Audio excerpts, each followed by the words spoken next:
My wife said, "You're a grown man, you want dinner, take care of yourself," after I worked a 14-hour paramedic shift in 100-degree heat. So I started doing exactly that. What happened next showed me who I really was in this marriage.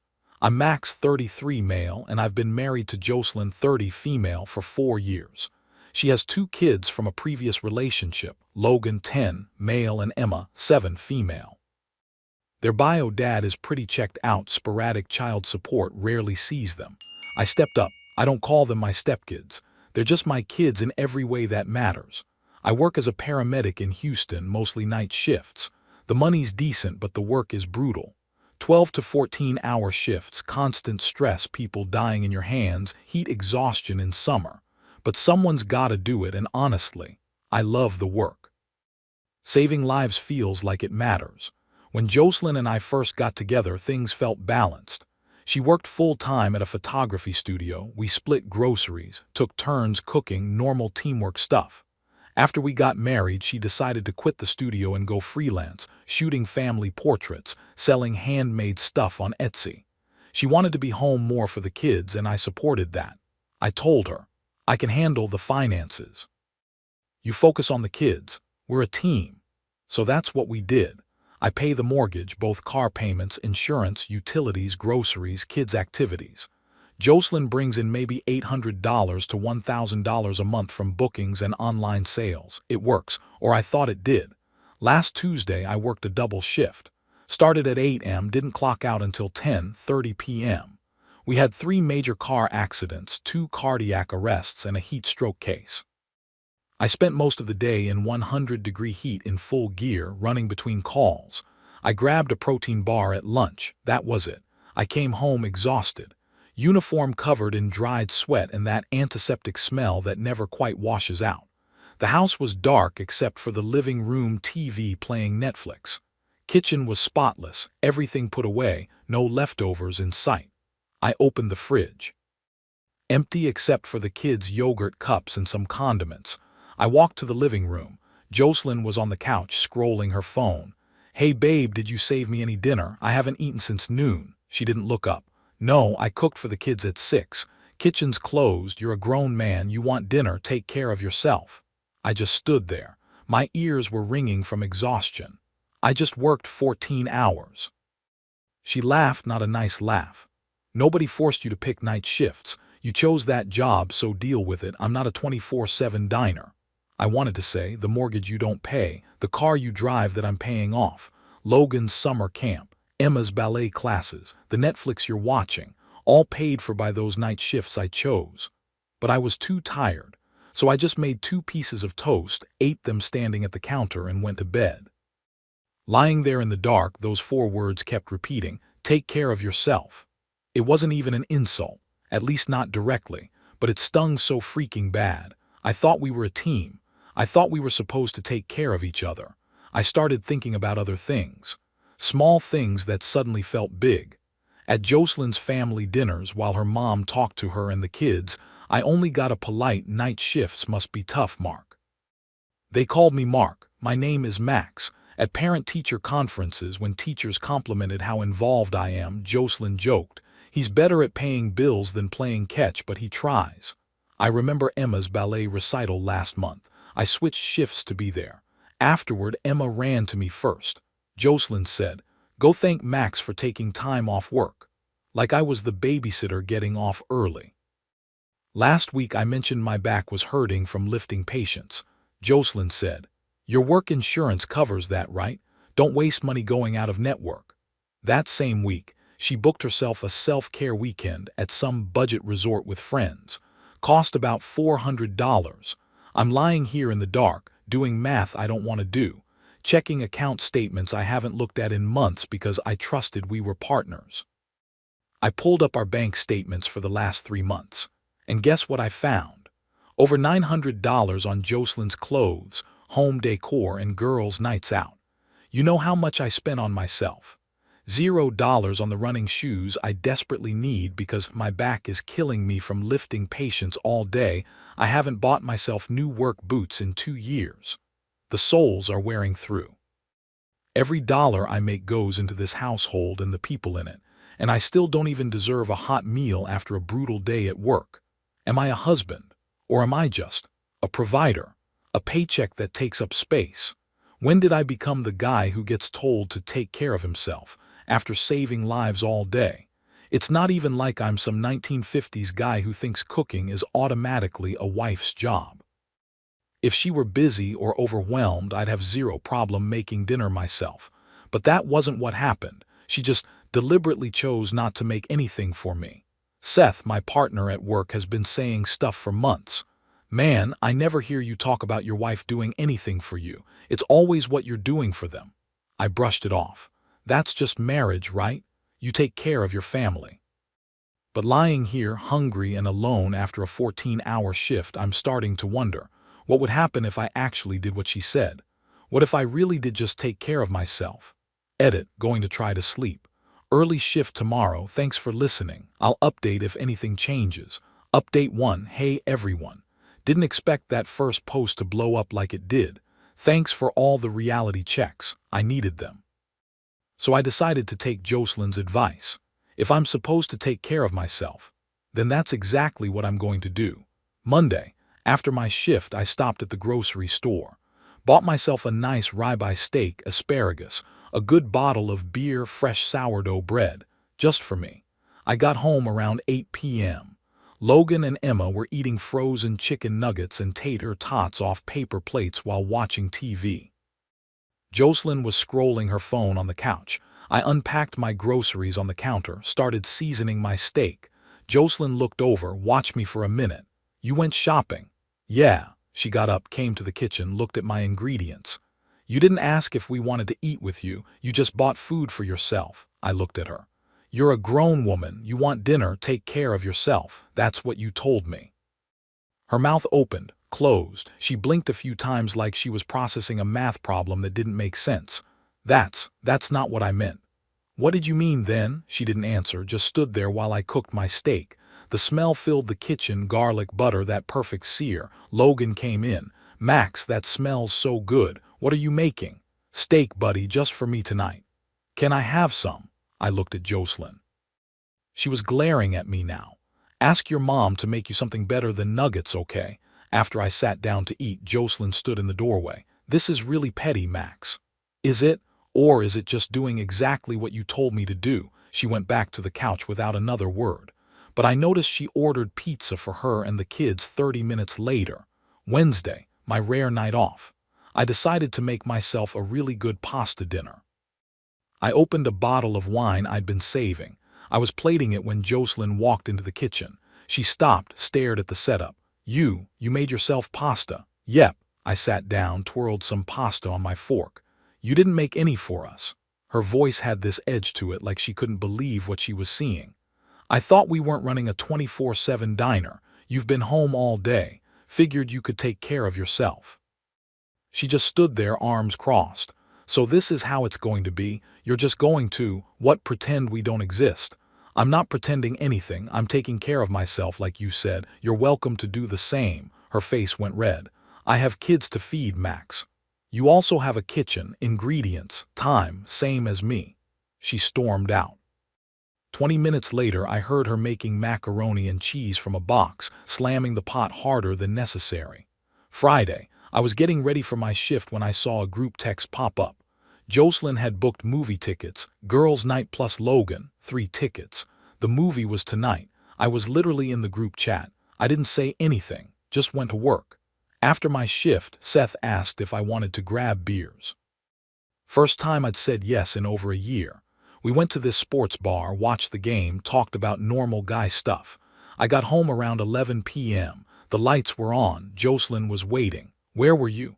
Out with Seth, got some beers after work. You didn't think to tell me or ask if we wanted to do something as a family. I just looked at her. You booked movie tickets for you and the kids today. You didn't ask me. You didn't even mention it until after you'd bought them.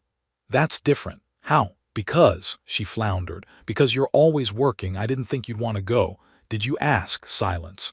Right, I said. So you made plans without me, didn't include me, and that's fine. But me going out with a friend after work, that's a problem.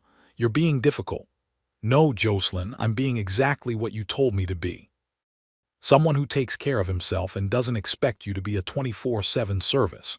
She opened her mouth, closed it, then turned and went upstairs without another word. Then Logan's situation happened. Logan came home with a D on his science test. Usually I help him study. He's a smart kid, just needs someone to work with him. He found me in the garage after my shift. He had that look kids get when they're trying not to cry. Max, can you help me study like you always do? I don't understand the periodic table stuff. I was so tired I could barely stand. My back was screaming. And through the garage door I could see Jocelyn on the couch, phone in hand, scrolling. Buddy, I just worked 24 hours straight. Your mom's been home all day. She can help you. His face fell. Not angry, just confused. Jocelyn heard me from the living room. She came to the garage door and her voice had that sharp edge. Are you seriously punishing a kid because you're mad at me? He didn't do anything to you, Max. That's what got me. She was right. Logan didn't deserve this. But somehow I was the villain for not automatically being the solution while she sat on her phone all day. I ended up helping Logan that night. Not because of Jocelyn, but because of the way his face fell when he saw us arguing. We stayed up till midnight going through elements and compounds, atomic numbers, the whole thing. He aced his retake. But the entire time I kept thinking, why is it that when I step back for even 1 second I'm punishing people? Why is my exhaustion selfish, but her being available and choosing not to help is just normal? Then Tuesday happened. That's the real update. Tuesday afternoon, scorching hot day. We got back-to-back calls.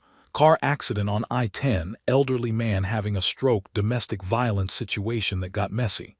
After we delivered the last patient to the ER, I felt dizzy, really dizzy. I remember Seth's face getting blurry and then, nothing. I woke up on a gurney. In the same I just dropped a patient off at. Seth was sitting next to me and Dr. Patel was checking my vitals. You passed out from exhaustion, dehydration, and sleep deprivation, Dr. Patel said. Max, you need serious rest. If this happens again, it could be much worse. You're running yourself into the ground. I looked at my phone, one text from Jocelyn. When are you done? Can you pick up Logan from practice tonight? No, are you okay? No call, nothing. I texted back, I'm in the ER. I collapsed at work. Her response came 30 minutes later. Oh no, are you okay? Will you be home for dinner? I stared at that message for a long time. Seth saw my face. What'd she say? I showed him. He shook his head. Man, I'm just gonna say it. You're not a husband to her. You're a resource. I spent that night at Seth's place.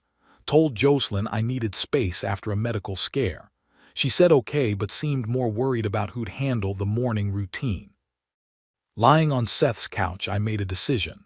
Tomorrow I'm calling a lawyer, not to file yet, just to understand what leaving would actually look like. I can't keep being the guy who works himself into a hospital bed and gets asked if he'll be home for dinner. Update 2. So I met with a lawyer. Her name's Ms. Corinne Blake. She didn't sugarcoat anything. And before anyone makes the stereotype joke, she's actually incredibly good at her job. The house is in my name from before the marriage. Jocelyn might claim partial equity if she can prove contributions to renovations, but that's a stretch. No shared kids means no child support obligations.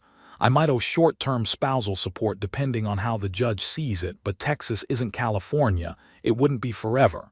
You're in a better position than most, she said. But the question is, are you ready to do this? I told her I wanted to try talking to Jocelyn first. One real conversation. That conversation happened last Wednesday night. I waited until Logan and Emma were asleep.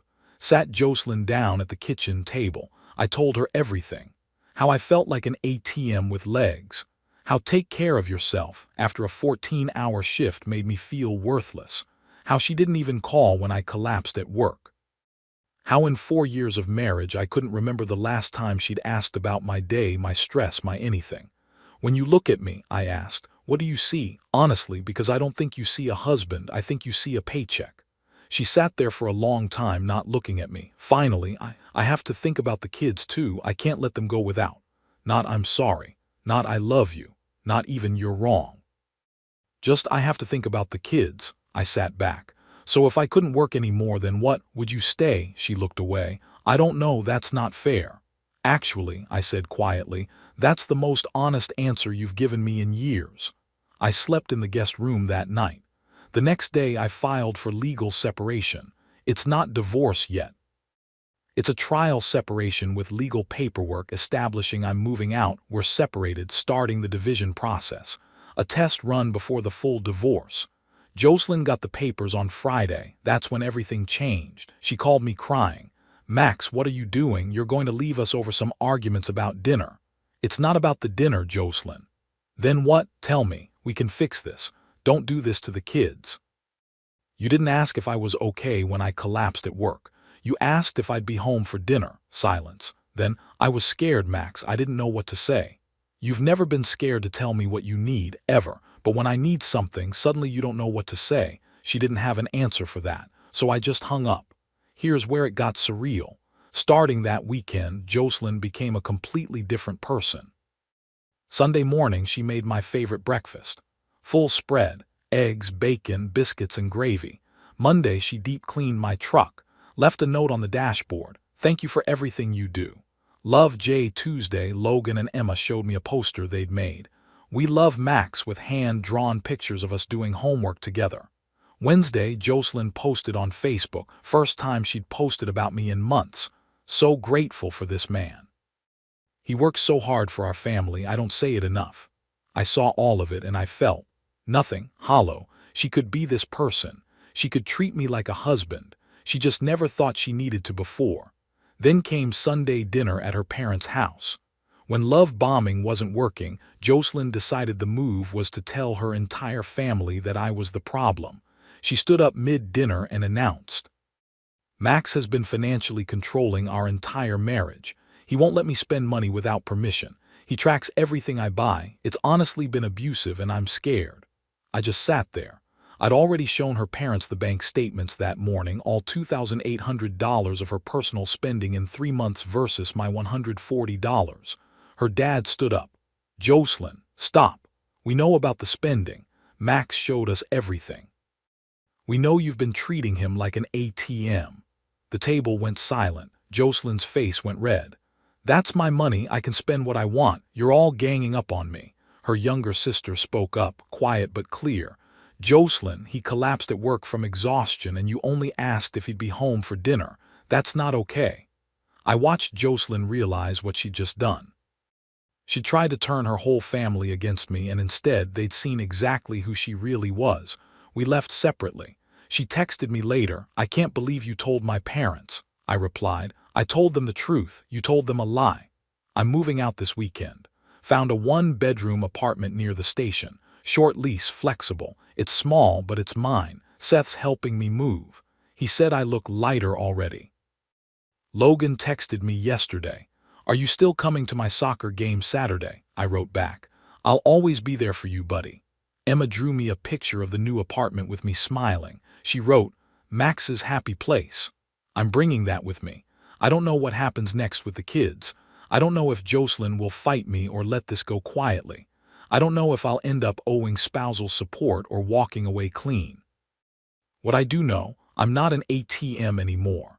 And for the first time in 4 years, I'm taking care of myself for real this time. Edit. To everyone asking about the kids, I'm working with my lawyer to establish a formal relationship where I can still be in Logan and Emma's lives. I'm not their bio dad, but I've been their dad in every way that counts. I'm not abandoning them. Final update. It's been 3 months since I moved out. Time for a final update because some of you have been asking, and honestly, I need to close this chapter for myself. First, the apartment. I'm still in that 1-bedroom near the station. At first, it felt weird living alone. Too quiet. I kept expecting to hear Jocelyn's voice or the kids running around. But then I started making it mine. Bought a decent couch on Facebook Marketplace. Hung up some photos, me and Seth at a Texans game, Emma's drawing of Max's happy place, a picture of Logan scoring his first soccer goal. The apartment isn't much, but it's the first place that's felt like home in years. I can breathe here. The legal stuff wrapped up faster than expected. Jocelyn didn't fight the separation. I think her family's reaction at that dinner really shook her. Her mom called me privately to apologize, said she'd always noticed but didn't want to interfere. I appreciated the honesty. I'm paying temporary spousal support for 6 months, $800 a month. Not fun, but Ms. Blake warned me it was likely. After that, we're done financially. The house is mine. It's going to the market. Jocelyn moved into an apartment on the other side of town. We're not getting back together. We don't even talk anymore. That ship sailed, but we're figuring out how to be civil for the kids' sake. Speaking of the kids, this is the part I was most worried about, but it's actually turned out okay. Logan still texts me regularly. I go to his soccer games. We got ice cream last week and talked about his crush on a girl in his class. Normal dad-son stuff. Emma comes over every other weekend. She brings her art supplies and we have studio time where she draws and I attempt to draw. She's teaching me. Last weekend she said, "You're getting better, Max, not good but better." Kids got honest feedback down. Jocelyn and I worked out an informal arrangement. I'm not their legal guardian, but I'm a consistent adult presence in their lives. That's what matters. Logan told me last week, Mom's been different lately. She actually asks how our day was now. I'm glad. Those kids deserve better than they were getting. The thing I didn't expect, work got better. You know how they say when your home life is a disaster, it bleeds into everything. Yeah, true. Since moving out, I'm sleeping better, eating better. My back pain has decreased. Dr. Patel thinks the stress was making it worse. I actually enjoy my shifts now instead of dreading going home after. Seth says I'm less dead inside. His words, and then there's this. About a month ago, I met someone. Her name's Rachel. She's a nurse at one of the ERs we frequent. We've been friends for a while, you know, the "hey, you guys again" banter when we bring patients in. But after I moved out, Seth invited a bunch of people out for his birthday and Rachel was there. We talked for 3 hours about everything. Books, music, the burnout we both feel in healthcare, her terrible experience with online dating, my disaster of a marriage.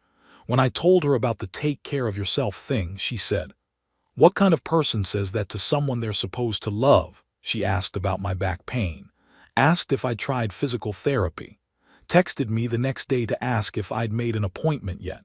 She actually asked about me, like it mattered. We're taking it slow. Coffee dates between shifts, texting about stupid memes at 2 and when we're both having insomnia. Nothing serious yet.